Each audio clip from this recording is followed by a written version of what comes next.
大家好，我是超子。在我的家乡，过年过节离不开水饺，寓意着团圆、幸福美满。尤其是这一道韭黄肉丁水饺备受人们喜欢，也是餐桌上必备的主食。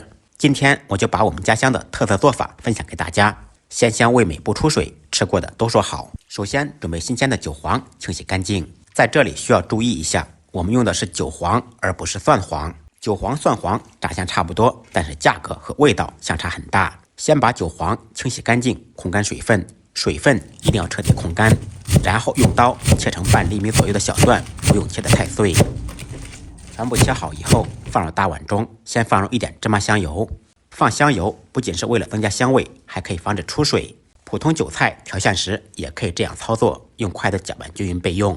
在我们老家调这种馅都喜欢用熟肉，我们也称之为腌肉，就是猪肉煮熟以后用盐巴腌起来。相对于鲜肉来说，别具一番风味。找一块有肥有瘦的腌肉，先切成厚片，再切成长条，改刀成小丁。家里面没有腌肉，也可以用新鲜的五花肉丁来代替。切好以后放入碗中，起锅，锅烧空气，烧至冒烟以后，放入少许油，先用油润面锅的全身，这样炒肉时就不会粘锅。油热以后，放入肉丁，在锅中开中火煸炒2分钟。经过煸炒以后，肉丁吃起来香而不腻。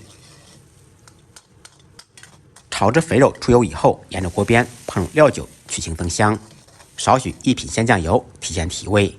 因为肉本身带一点咸味，所以不用放盐。如果用新鲜的鲜肉，可以再加一点盐。炒好以后，关火晾凉。切记不要把热的肉丁放到韭黄里面，否则韭黄会出水。彻底晾凉以后，把肉丁倒入碗中。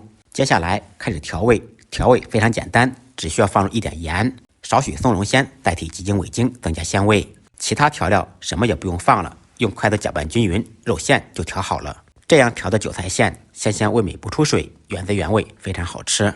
当肉馅调好以后，媳妇儿或者老公就会主动帮您包饺子。煮水饺时，水中放入1小勺盐，这样煮出来筋道不破皮。开大火烧开锅，开锅以后再放入包好的饺子，全部下锅以后，用勺子轻轻的推，防止粘底。开锅以后加入冷水，3开饺子2开面，做饭的规矩不能变，3次开锅，3次加入冷水，煮至水饺全部飘起来，用手按压不塌陷，就证明成熟了。煮好以后捞出，放入盘中，一道简单又好吃的韭黄肉丁水饺就做好了。这样做的水饺真的太好吃了，学会的同学点完赞，动起手来试着做一下吧。再忙再累，记得按时吃饭。下期视频见，拜拜。